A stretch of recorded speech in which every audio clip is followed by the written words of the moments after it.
Eh bien, c'est de ne pas être trop naïf. Ne te fais pas avoir. Ne sois pas trop faible d'esprit. Ne sois pas trop gentil. Reste sur tes gardes.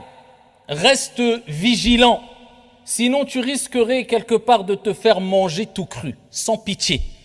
Car celui qui est trop naïf, eh bien malheureusement, vous le savez toutes et tous, risque de se faire avoir. Concernant ses affaires mondaines ou ses affaires religieuses. Et c'est pour cela qu'Allah subhanahu wa ta'ala nous a mis en garde clairement dans le Coran. Et ce verset a une portée générale.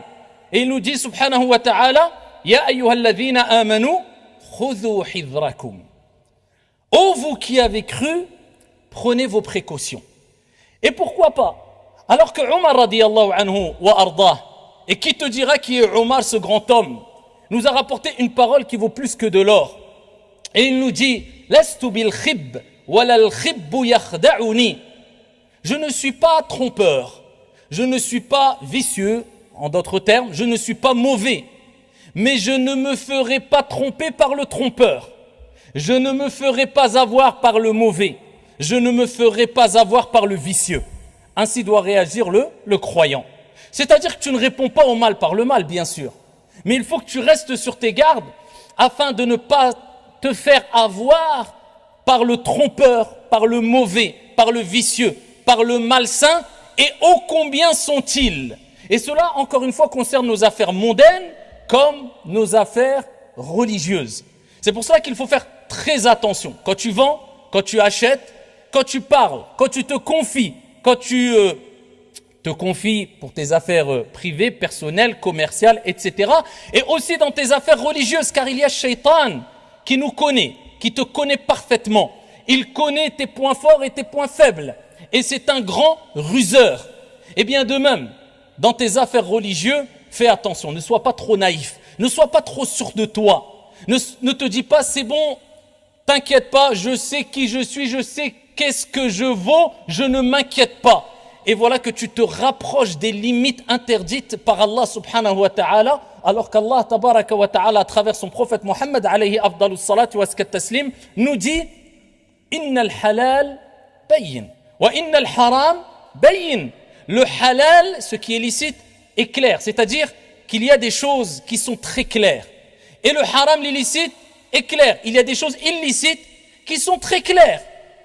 Comme boire de l'eau, c'est licite, c'est clair et connu par tous. Boire de l'alcool, c'est clair et c'est connu par tout le monde comme étant illicite. Mais entre les deux, et il dit entre les deux, il y a des choses ambiguës. Il y a des choses qui prêtent à équivoque, qui sont ambiguës. C'est halal ou c'est haram? J'ai un doute. Eh bien, le prophète, alayhi salatu wassalam, il dit فَمَنِ اتَّقَى الشُّبُهَاتِ, celui qui se préserve des ambiguïtés, eh bien, aura préservé sa religion et son honneur. Eh bien, voilà, le croyant, eh bien, n'est pas telle une feuille morte qui se fait emporter par n'importe quel coup de vent dans ses relations avec les gens et avec Allah subhanahu wa ta'ala dans sa pratique religieuse. C'est pas Shaitan, il joue avec lui. C'est bon, la prière après. Ou alors dès qu'il y a une petite ambiguïté venant d'une personne, eh bien c'est bon. Il tombe dans les ambiguïtés, il délaisse tel acte d'adoration ou il tombe dans le haram, en rendant le haram halal et le halal haram, parce qu'il suit ses passions, il suit ses désirs, ce qui l'arrange. Non, il est ferme. Le croyant reste toujours ferme. Le croyant demande à Allah subhanahu wa ta'ala de le raffermir. Et il n'est pas ici facile à être influencé dans toute chose. Quand il vend et quand il achète, il fait attention. Il est généreux, mais il ne se fait pas avoir. Alors ça ne veut pas dire qu'on doit être dans une certaine parano et devenir mauvais. Attention. Dans un hadith, le prophète alayhi salatu wa salam nous dit Allah subhanahu wa ta'ala eh bien, préfère la personne croyante. Il nous dit, le croyant, al-mu'minu, ghirrun karimun. Le croyant, c'est celui qui est... Alors, ghirrun, certains le traduisent par est naïf. C'est pas la bonne traduction. C'est si on veut une certaine naïveté, mais pas une naïveté complète. C'est-à-dire que le croyant est celui, comme ont expliqué l'ulama ce hadith, c'est celui qui a le bon soupçon. Il n'est pas mauvais. Il n'agit pas comme le trompeur. C'est-à-dire qu'à la base, bah, Msken, quelquefois, il se fait avoir parce qu'il est tellement gentil, il est tellement bon. Mais vaut mieux être le naïf que celui qui trompe. Donc il dit le croyant, à la base, doit être quelqu'un qui a le bon soupçon. Il est généreux avec les gens. Il n'est pas trop sur ses gardes en voyant le mal partout. Et il est karim, il est généreux. Il donne. Tandis qu'al-fasiq, le prophète alayhi salatu wa sallam nous dit, il dit al-fasiq, le pervers, c'est un trompeur. Il trompe les gens et il est mauvais.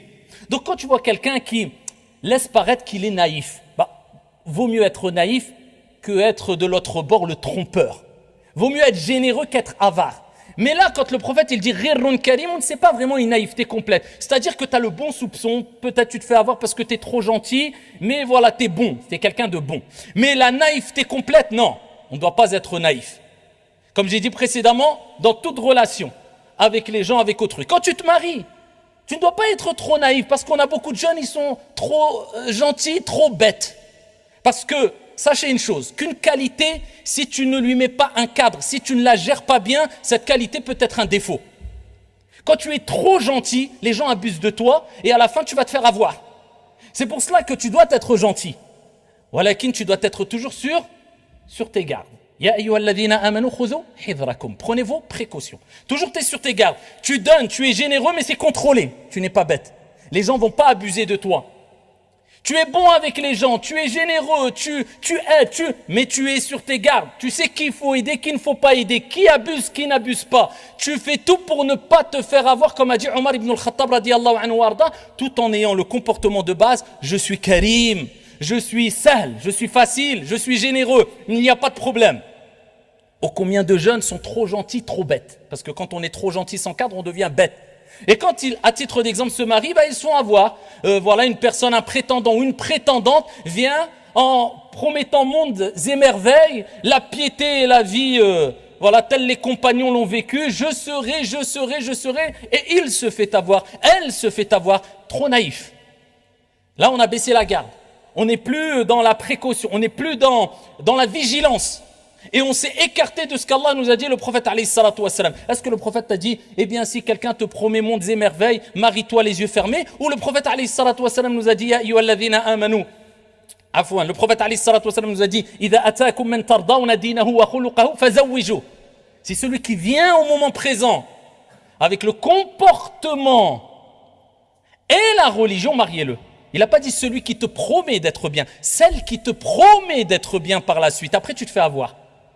Dans les relations comme cela, beaucoup se font avoir. Ou alors des sœurs qui se font avoir par des loups à l'apparence d'agneaux, qui leur promettent encore mondes et merveilles avant même le mariage. Et au lieu de respecter les règles, ils passent par des voies illicites et la sœur se fait avoir. Et cette personne peut être même un religieux, même une personne qui prêche, même peu importe, personne n'est à l'abri. Pourquoi? Parce qu'elle a été trop naïve. Et pareil, dans l'éducation, l'islam t'appelle toujours dans toute chose. Ne sois pas trop naïf, reste vigilant et sur tes gardes. Oh, combien de parents sont trop négligents. Oh, combien de parents se font avoir, se font berner. Excusez-moi du terme, c'est dur, mais c'est une réalité. Je ne généralise pas, mais ils sont trop bêtes. Ils sont trop naïfs. Oui, mais Mskin, laisse-le avec les réseaux. Mais il est encore petit, de toute manière, il va aller voir les réseaux. Il va rencontrer tout ça. Donc, vaut mieux le laisser s'habituer. Eh bien, comme je dis, tant que tu y es, donne-lui un verre d'alcool et dis-lui, tiens, je le fais goûter, comme ça, il va être dégoûté, après, il boira plus. Mais s'il aime l'alcool, comment tu fais? Tu le pousses à la tentation. On a entendu il y a quelque temps un homme politique, je n'aime pas parler de politique, mais qui a proposé une loi qui dirait qu'il est interdit aux enfants d'utiliser les téléphones portables avant 11 ans, je crois, et les réseaux avant 15 ans. Mais s'ils le disent, alors nous, en tant que musulmans, eh bien, qu'est-ce qu'on doit dire quand on sait tout le mal qui se passe dans certains réseaux sociaux et toi, tu laisses tes enfants être éduqués par les réseaux et ensuite, il te reste que les yeux pour pleurer parce que tu as habitué tes enfants au réseau TikTok et compagnie alors qu'ils n'avaient que 10 ans, 11 ans, 12 ans, je ne sais quoi. Qu'est-ce que ça lui a apporté? Parce que tu as été trop naïf. Alors que le prophète alayhi salatu wassalam nous a mis en garde sur le fait d'être trop naïf. Le croyant n'est pas naïf. Il ne se fait pas avoir, il ne se fait pas berner, il reste ferme. Oh, combien de gens se font avoir par les mises en gardistes. La personne, elle suit un prêcheur ou un imam pendant des années. Si tu veux savoir si quelqu'un est dans le bien, regarde ce qu'il t'apporte concrètement dans ta vie. T'as un cerveau ou t'es bête? Si tu vois qu'au bout de 10 ans, tu écoutes une personne, au bout de 2 ans, 5 ans, et ton comportement s'est amélioré, ta relation avec Allah s'est améliorée, ta relation avec tes parents s'est améliorée, ta relation avec les gens s'est améliorée, tu as appris, tu as connu des choses que tu ne connaissais pas, ton comportement de manière générale, même avec ton Seigneur, s'est amélioré. Eh bien, alhamdoulilah, continue à l'écouter. Non, la personne, elle a écouté, profité d'une personne pendant 5 ou 6 ou 7 ans. Il suffit qu'il y ait un gamer ou un youtubeur qui dit 50 insultes à la minute, qui vient, qui dit attention, faut mettre en garde Akhi, il connaît même pas, il sait peut-être même pas prononcer son nom en arabe sans faire d'erreur. Et la personne, elle envoie un message, je suis troublé, je suis perdu, je ne sais plus qui croire. Un tel m'a dit que vous fallait pas écouter tel imam ou tel prêcheur ou tel savant. Je n'ai rien, j'ai aucune solution pour toi. Wallahi, c'était tellement faible et tellement naïf que je peux rien pour toi en fait.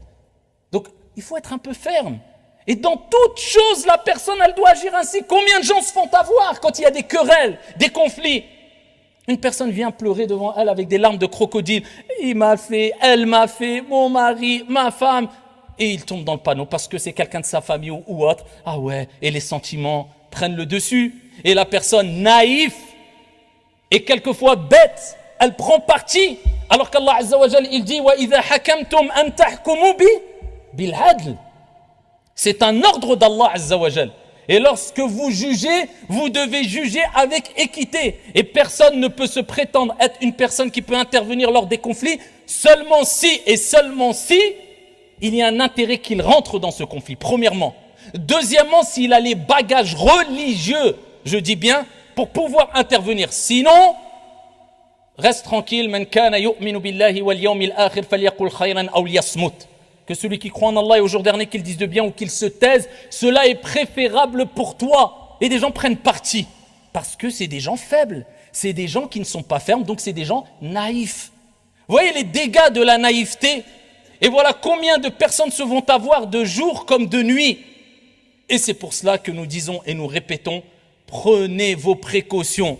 Ne soyez pas naïfs. L'islam n'a jamais appelé à la naïveté, mais l'islam a toujours appelé à la fermeté, à la responsabilité, à la clairvoyance, par crainte de se faire avoir et par crainte de regretter amèrement, mais malheureusement, il sera trop tard.